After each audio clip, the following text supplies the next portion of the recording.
오늘의 성경 말씀은 시편 90편 1절로 17절입니다.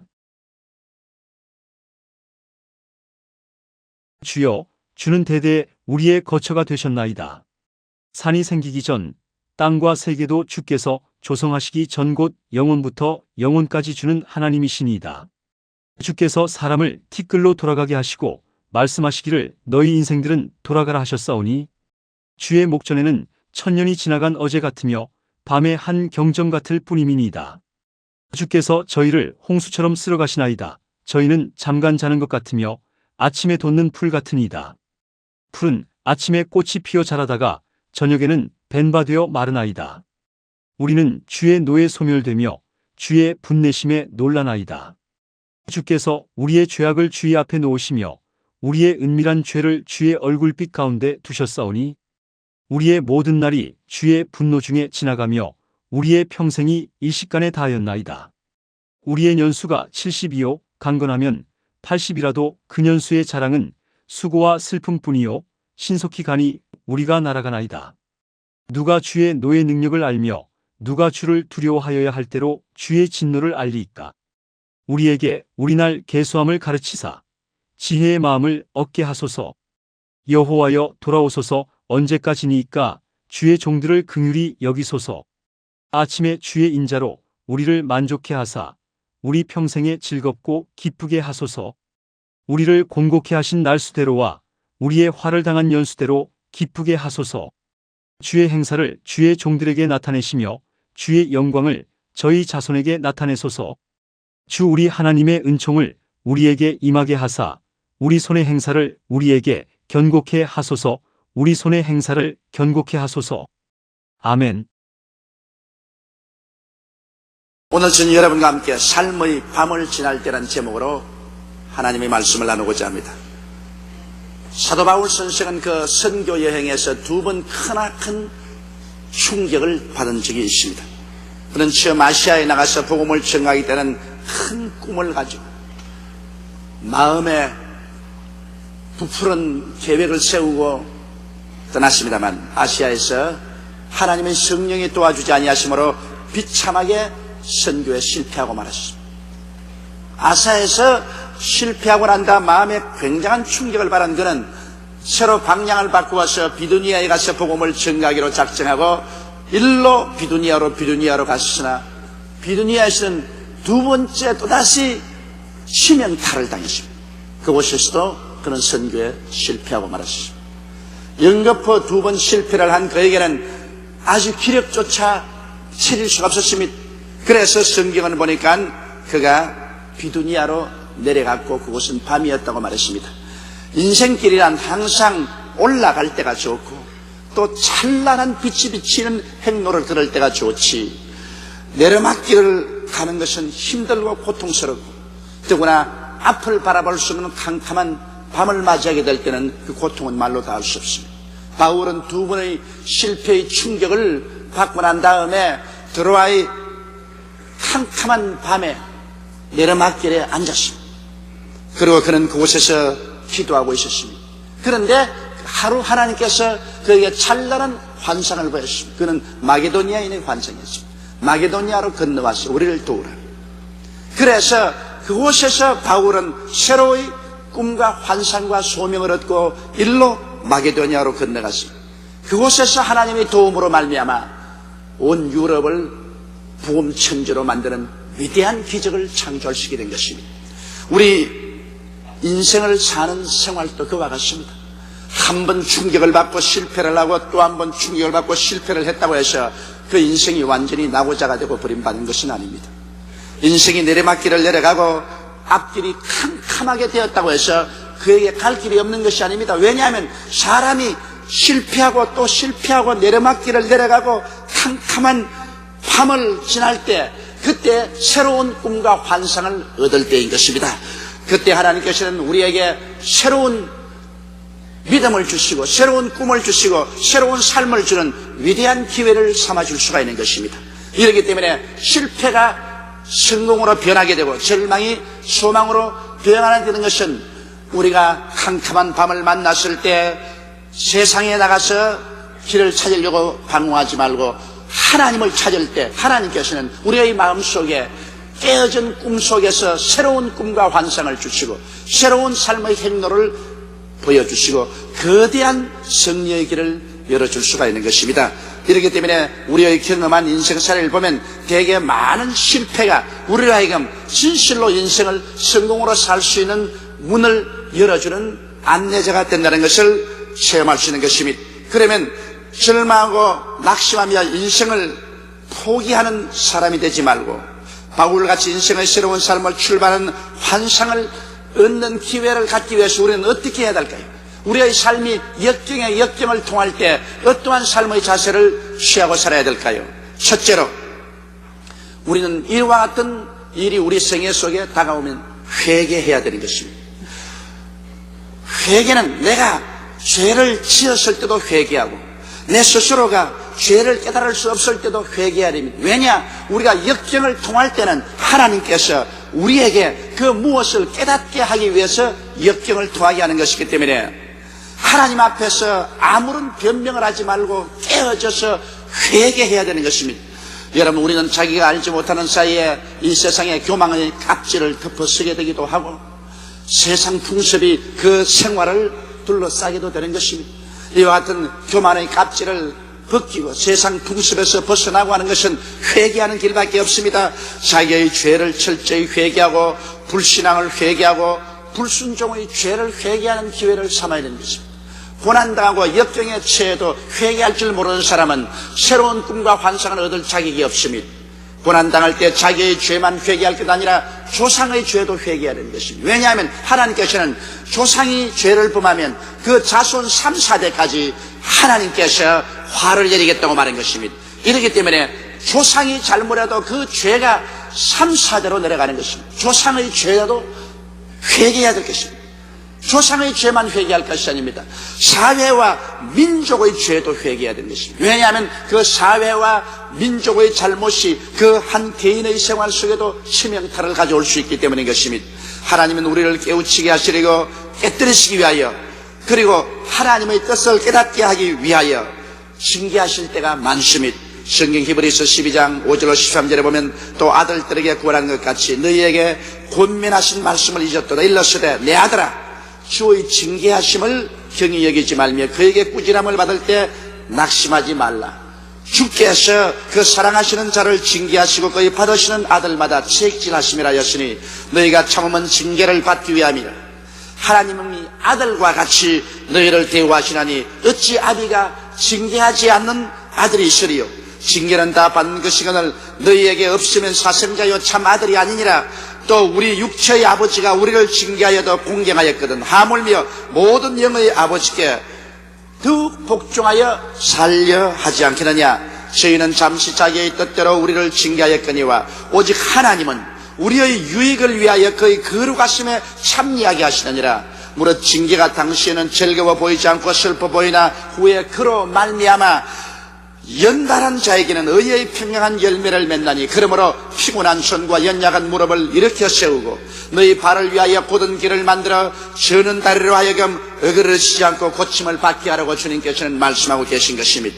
이러므로 하나님께서는 우리의 일생을 통하여 수많은 징계를 내리십니다.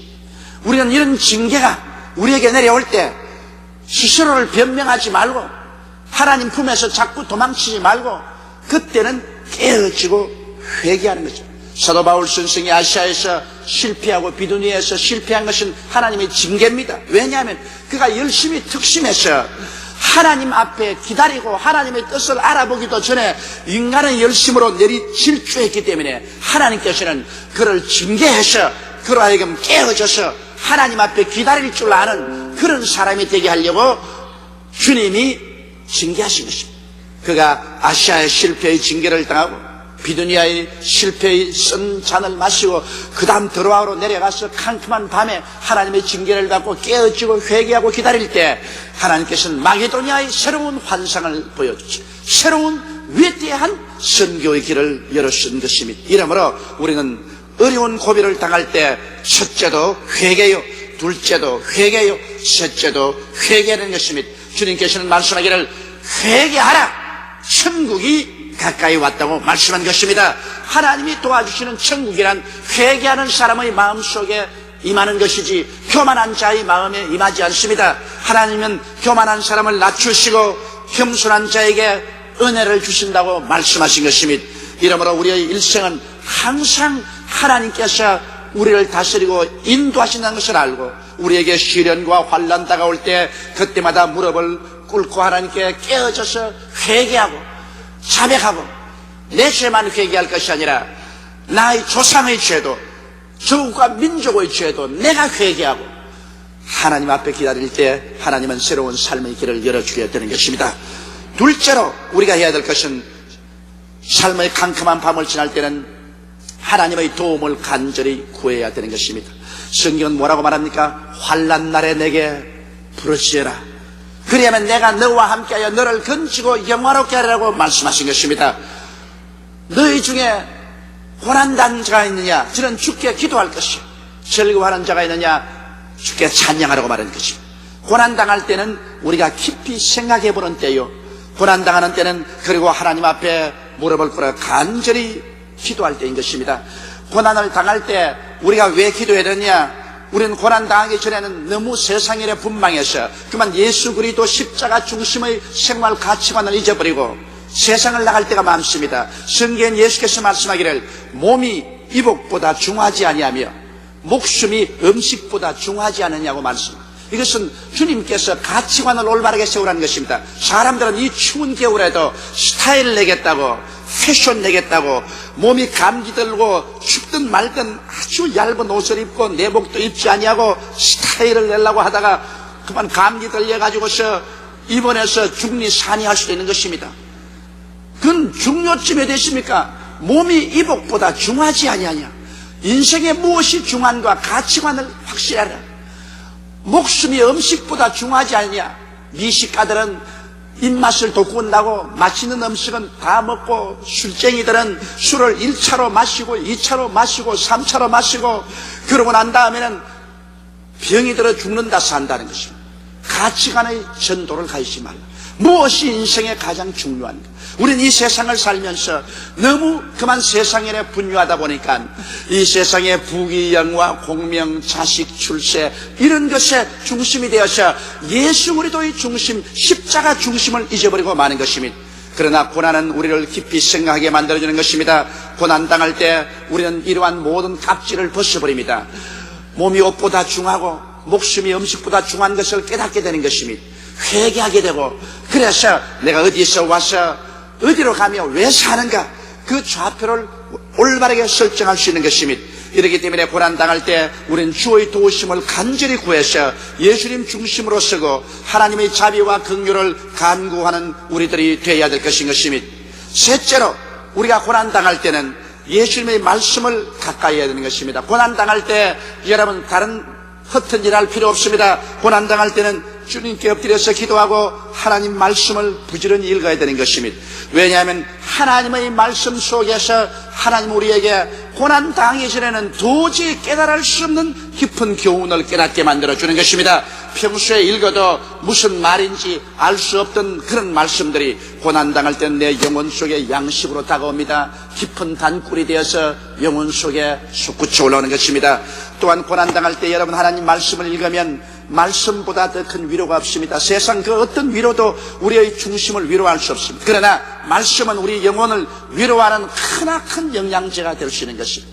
이렇기 때문에 고난당할 때는 말씀을 찾아가야지 말씀을 저버리고 그냥 탄식하고 원망하고 지나가면 아무 소용이 없습니다. 이스라엘 백성들은 고난당할 때 말씀을 찾지 아니하고 자꾸 원망 탄식하다가 그만 버림을 닫고 마는 것입니다. 말씀을 찾으면 바로 그 속에 하나님이 계시고 하나님이 돕는 손길이 나와 있는 것입니다. 말씀 속에서 하나님은 우리에게 믿음을 넣어주시고 우리에게 용기를 주시고 새로운 지혜를 주시고 총명도 주시는 것입니다.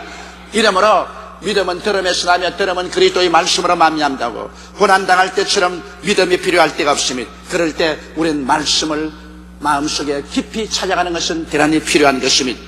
넷째로 우리가 고난당할 때는 믿음의 선배나 동떨과 만나서 대화를 하는 것이 참으로 좋습니다. 고난당하면 대단히 외로워집니다. 사람이 좋을 때는 친구도 많고 일가도 많습니다. 내가 부귀영화를 누릴 때는 대문이 아예 사람으로 끓이지 않습니다. 그러나 고난당하고 괴로우면 가까운 사람들 다 떠나갑니다. 물론 와서 동정은 해주지요. 불쌍하다고 말하지만은, 그러나 벌써 그 사람은 이 사회 속에서 잊어버려져가는 사람이 되어가버리고 마는 것입니다. 고난당할 때 친구가 참된 친구라고 말하는 것입니다. 좋을 때 친구야 얼마든지 있지요. 그러나 고난당하면 친구들이 다 떠나가고 마는 것입니다. 이러기 때문에 형제는 고난의 날을 위해서 만들어졌다는 성경의 잠언서 말씀이 있습니다. 좋을 때는 친구들이 굉장히 좋아요. 그러나 아주 고난당하면 친구들은 다 떠나고 마지막 찾아오는 것은 형제들은 그래도 남아서 찾아오는 것입니다. 그렇기 때문에 피는 물보다 진하다 하는 말이 거기에 있는 것입니다.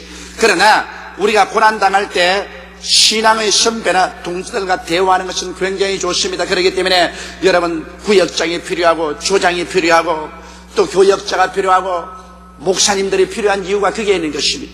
내가 다 신앙이 좋을 때야 그들 필요 없지요. 그러나 우리에게 여러 가지 시험과 환난이 다가올 때는 아는 길도 자기가 찾아갈 수가 없습니다. 자기가 다 아는 신앙의 말씀도 스스로 읽어서 힘을 얻을 수가 없습니다. 그럴 때는 신앙의 선배나 동지가 와서 함께 말씀으로 격려해주고 함께 기도해주는 것은 굉장한 위로와 힘이 되는 것입니다. 목사가 되면은 여러분, 고난을 통할 때 굉장히 외롭습니다. 왜냐하면 목사는 모든 사람들을 도와주고 모든 사람에게 말씀을 전하고 하다가 목사가 고난을 당하게 되면은 아무에게도 갈 자가 없는 것입니다. 하나님밖에 갈 자가 없는 것입니다. 그때는 목사도 하나님 이외에 자기를 도와줄 자가 필요한 것입니다. 자기와 대화해 줄 자가 필요한 것입니다. 그런데 목사가 대화 잘못했다가는 성도들에게 낙심을 줍니다. 와이고, 목사가 저런 거 보니까 우리는 이제 아무것도 아니는구나. 이거 어떻게 된 일이냐. 그렇기 때문에 목사는 시험과 환난을 당하고 고난당할 때 누구에게 대화를 하려고 해도 대화할 상대가 없을 때가 많습니다. 그렇기 때문에 목사도 고난을 당할 때는 친구가 필요하다. 성경에는 두 사람이 합심하여 구하면 하늘에 계신 아버지가 이루어진다고 했으니 혼자서 고난당할 때 혼자 끙끙 앓지 말고 두 사람이 합심해서 그 고난의 제목을 가지고 기도하면 하늘에 계신 하나님이 이루어 주시겠다고 말씀한 것입니다. 한 사람이 걸어가다가 넘어지면 저주를 받은 자라고 말했습니다. 그러나 두 사람이 함께 걸어가다가 한 사람이 넘어지면 다른 사람이 잡아서 일으켜주고 있기 때문에 축복을 받는 사람이죠. 한 사람이 누우면 추울 때는 아주 춥습니다. 그러나 두 사람이 함께 누우면 추울 때 딱 끼어안고 있으면 서로 체온 때문에 따뜻해집니다. 세겹실은 끊어지지 않는다고 말한 것입니다. 이렇기 때문에 고난당할 때처럼 여러분, 신앙의 선배나 동지가 그렇게 필요할 수가 없습니다. 성경에는 주님께서 말씀하기를 너희 두세 사람이 모인 곳에는 나도 너와 함께 있겠노라고 말씀하신 것입니다. 우리 하나님께서는 홀로 있는 것을 좋아하지 않습니다. 그렇기 때문에 하나님께서 사람을 지었었습니다.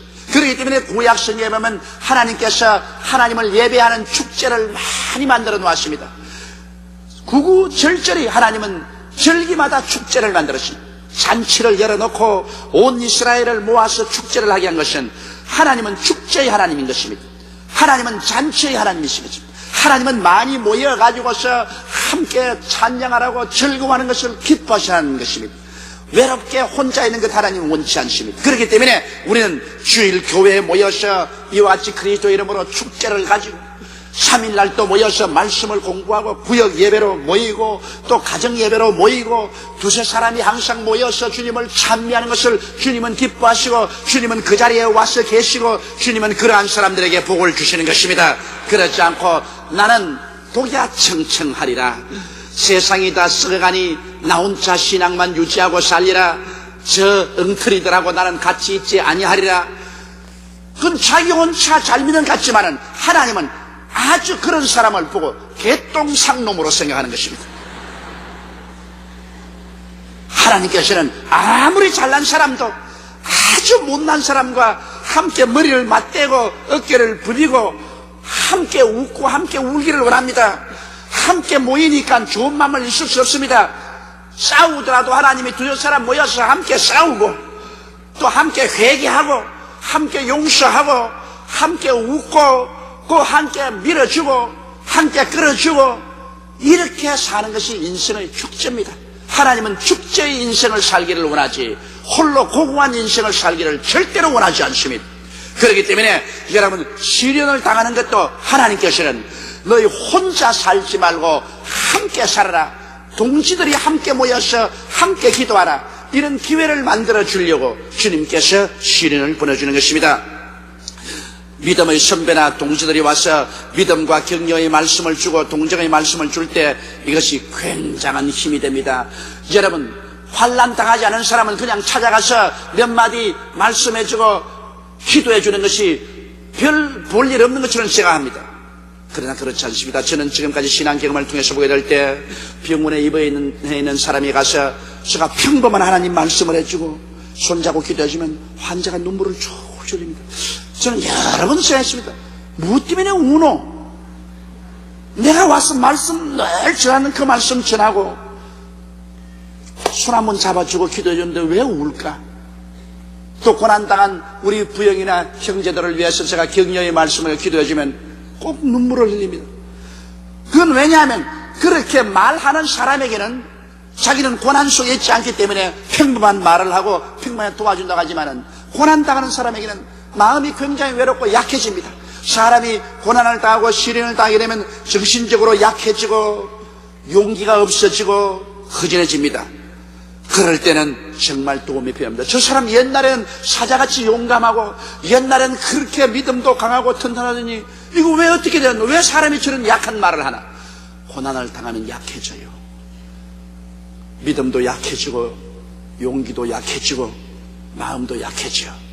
그때는 정말 신앙의 선대나 동지가 필요합니다. 정말 이웃의 한마디 따뜻한 말이 얼마나 마음에 고마운지 말로 다 할 수가 없습니다. 최근에 저는 윗병이 나서 식사를 잘 못했습니다. 그다음 계속된 강행군으로 했더니만 이 정신적인 스트레스 때문에 식사를 못해요. 그런데 내게 와서 격려의 말을 해주고 또 죽 한 그릇이라도 끓여주고 하는데 얼마나 감격이 되는지 모르겠어요. 그 죽을 제가 먹으면서 눈물을 펑펑펑 쏟았습니다. 그래서 내가 보고 평소에 내가 그렇게 약한 사람이 아닌데 왜 이렇게 눈물이 많아졌는가? 내가 약할 때 와서 격려의 말을 해주고 기도해주고 그거 죽 한 그릇이나 끓여다 주는 사람이 그렇게도 감사하고 고맙고 자꾸 눈물이 날 수가 없어요. 나는 거기에서 이번에 절실히 느꼈습니다. 우리가 강할 때 약한 사람을 무시해서는 절대로 안 되겠구나. 내가 강할 때일수록 이웃이는 약한 사람 찾아가서 위로해주고 기도해주고 격려해줘야 되겠구나. 따뜻한 손길 한 번 더 내밀어주고 그러고 기도 한마디라도 더 해줘야 되겠구나. 이것을 절실히 느꼈었습니다. 하나님은 고난을 통해서 우리에게 많은 것을 가르쳐 주시는 것입니다. 다섯째로 우리는 고난 당할 때 원망 불평하지 말고 오히려 고난을 통해서 하나님께 감사를 드려야 되는 것입니다. 왜냐하면 환난과 고난은 신앙 인격을 성숙시키고 인생을 새롭고 깊게 이해하게 해주는 것입니다. 고난 당하지 할 때는 자기 혼자가 다 된 줄 알고 자기 혼자 모든 것을 다 해결하고 살아갈 줄 그렇게 알지만 고난을 당하면 자동적으로 사람들은 인생을 깊이 생각하게 되는 것입니다. 내가 어디서 왔는가? 내가 어디로 가는가? 나는 무엇하고 살아왔는가? 허송세월하고 살지 않았는가? 내가 괜히 쓸데없는 일로서 분망하면서 살아오지 않는가? 내가 너무 무정한 인간으로서 살아오지 않은가? 이런 여러 가지 일을 생각하게 되는 것입니다. 그렇기 때문에 환난과 고난은 신앙 인격을 성숙시키므로 여러분 우리에게 늘 편안한 날만 다가와서는 안 되는 것입니다. 환난과 고난이 종종 다가와야 우리 사람들은 성숙합니다. 속이 깊은 사람이 됩니다. 깨어집니다. 자기 이외 이웃을 생각하고 사랑할 수 있는 그런 사람이 될 수 있는 것입니다. 환난과 고난을 전혀 당하지 않은 사람은 물정을 알지 못합니다. 세상이 어떻게 돌아가든지 자기만 잘 먹고 잘 입고 잘 살면 된다고 생각합니다. 가난하고 불쌍하고 고난당하는 사람에 대해서 무관심하게 되고 마는 것입니다. 이러므로 우리의 신앙 인격이라는 것은 반드시 말씀만 있고 기도만 많이 한다고 해서 그 인격이 성숙하는 것은 아닙니다. 우리는 기도하고 말씀도 많이 읽고 성령 충만해야 되지만은 종종 하나님이 보내시는 시험과 환난을 통해서 우리는 시험과 환난을 먹고 그로써 우리 인격이 성숙하고 자라나야만 되는 것입니다. 환난과 고난은 우리를 죽이려고 하는 것이 아니라 우리를 성장시키려고 하는 밥이라는 것을 알게 되시기를 주의 이름으로 축원합니다. 이러므로 환난과 고난을 받아 먹지 아니하고 그를 피하고 오히려 원망과 불평을 하는 사람은 자기 인격의 성숙할 기회를 놓쳐버리고 오히려 파멸을 당하고 버림받게 되는 것입니다. 그러나 환난과 고난을 받아들여서 그것을 먹고 소화시키고 그것을 성숙하게 하면 자기의 생활 속에 크나큰 유익이 됩니다. 그렇게 하기 위해서는 환난과 고난 때 원망과 불평하지만 눈물을 흘리고라도 감사해야 되는 것입니다. 여러분, 바로 고난의 길이 바로 희망의 길이라는 것을 알아야 되는 것입니다. 요셉 보십시오. 요셉이 형들에게 팔려서 발가벗겨서 애굽의 종으로 끌려갈 때 그 얼마나 처참한 고난의 길입니까? 세상에 아버지의 심부름으로 형들에게 맛있는 음식을 갖다 주었는데도 형들은 동생을 잡아서 옷을 벗기고 그에게 종의 값을 받고 미디안 대상에게 팔아서 애굽의 종으로 팔아버렸습니다. 종으로 끌려가는 요셉의 길은 고난의 길이었습니다. 눈물의 길이었습니다. 절망의 길이었습니다. 환난과 고난을 그 이상 표현할 수 없습니다. 보디발의 집에 종으로 들어가서 뼈를 깎는 고난 끝에 겨우 종중에도 총무의 자리를 얻고 난 다음에는 그만 또 보디발의 아내의 모함을 사서 그는 한 번 들어가면 이제 평생에 다시는 햇빛을 보지 못하는 시위대 감방에 죄수로 들어가고 마는 것입니다. 세상에 고난치고 그렇게 억울하고 처참한 고난이 있을 수가 없습니다. 요셉은 그 캄캄하고 절망적인 고난의 길에 처해서 그의 앞길이 아득했었습니다. 그러나 얼마 있지 않아요. 그는 그 감옥에서 만난 술장관과 떡장관을 통해서 하나님의 섭리의 역사가 나타나서 나중에 애굽의 바로왕이 고난에 처했을 때 그에게 도움을 줄 수 있는 자는 요셉밖에 없다는 것이 알려지고 요셉은 등극이 되어 순식간에 애굽의 국무총리가 되어버리고 마는 것입니다. 그에게는 고난의 길이 바로 희망의 길이었습니다. 바울 선생님도 똑같았습니다. 바로 아시아에서 실패한 고난의 길, 비두니아에서 실패한 고난의 길이 드로아의 캄캄한 밤에 내려앉았으나 그 고난과 어두움의 길이 그에게는 새로운 꿈을 얻고 새로운 환상을 얻는 희망의 길이 되었다는 것을 그는 알게 된 것입니다. 이렇기 때문에 고난당할 때 하나님께 감사해야 될 것은, 왜냐하면 고난은 여러분에게 희망의 길을 여는 산고의 역할이 된다는 것을 잊지 마시게 되시기를 주의 이름으로 축원합니다. 고난의 길을 통해서 하나님을 더 깊이 체험하게 되고 하나님을 더 깊이 깨닫게 됩니다. 성경으로 읽던 그 하나님이 내가 고난을 통할 때 비로소 내 피 속에, 내 뼈 속에, 내 살 속에 체험된 살아있는 하나님이 되고 감사하게 하는 하나님이 되는 것입니다. 고난을 통해서 체험한 그 하나님이야말로 내가 다시는 떠날 수 없는 나와 일체가 된 하나님이 되는 것입니다. 오직 밤을 지나본 사람만이 또 다른 밤을 지나가는 사람을 이해하고 동정하고 격려하고 믿음과 위로와 지혜를 나누어 줄 수가 있는 것입니다. 자기가 밤을 지나보지 않은 사람이 밤길 지나는 사람을 어떻게 안내하고 도와줄 수 있겠습니까? 예, 성경의 말처럼 눈물을 흘리며 한 조각 빵을 먹어보지 않은 사람하고는 인생을 논할 가치조차 없다고 말하는 것입니다. 실제로 고난을 통해서 울어보고 통곡해보지 않은 사람과 신앙을 논할 가치는 없는 것입니다. 이러므로 여러분이 여러 가지 고난을 당하거든 이상한 일 당한 같이 생각하지 마십시오. 왜냐하면 환난은 인내를, 인내는 연단을, 연단은 소망을 이루는 길이 되기 때문인 것입니다. 우리 다 같이 고개숙여 기도드리겠습니다. 전능하시고 거룩하신 우리 아버지 하나님, 우리는 이 세상을 살면서 수많은 크고 작은 밤을 지납니다. 내 아버지 하나님이시여 믿지 않은 사람에게는 고난은 절망이 있지만 우리 믿는 사람에게는 고난은 새로운 희망으로 나가는 문이 된다는 것을 알게 하여 주시옵소서. 고난당할 때 회개하고 고난당할 때 깨어지고 고난당할 때 화해하고 내 아버지 하나님 고난당할 때 더 주님을 찾는 우리들이 되게 도와주시옵소서. 고난당할 때 하나님께서 그를 통해서 새로운 승리의 문을 연다는 것을 잊지 말게 도와주시옵소서. 아버지 하나님, 우리 주 예수 그리스도는 우리를 대신해서 십자가에서 몸을 찢고 심장을 터지고 피를 흘림으로 그 고난을 통해서 우리 죄 많은 인생들을 향하여 천국문을 활짝 열어놓았습니다. 예수님 십자가 고난 아니었다면 노새처럼 닫혀진 천국문이 열려질 리가 말모, 아득하게 입을 열고 활활 불길이 타오르는 지옥으로 끄꾸러지고 말았을 것입니다. 십자가 고난의 길이 바로 천국의 영광의 길이었던 것입니다. 하나님 아버지, 우리를 위해서 예수님 오셔서 우리의 죄를 짊어지고 몸짓고 피를 흘리고 심장이 터져서 온몸에 피와 땀을 다 흘려주신 그 고난을 진정으로 고맙고 감사합니다. 부활의 그 큰 꿈, 천당의 그 영화로움이 예수님의 고난을 통해서 우리에게 주어진 것을 감사하고, 우리도 고난당할 때 내 아버지 하나님이시여 낙심하지 말고 부활의 영광을 바라보고 더 큰 하나님의 희망을 바라보고 참고 감사하는 우리들이 되게 도와 주옵소서. 우리 주 예수님 이름으로 기도드리옵나이다. 아멘.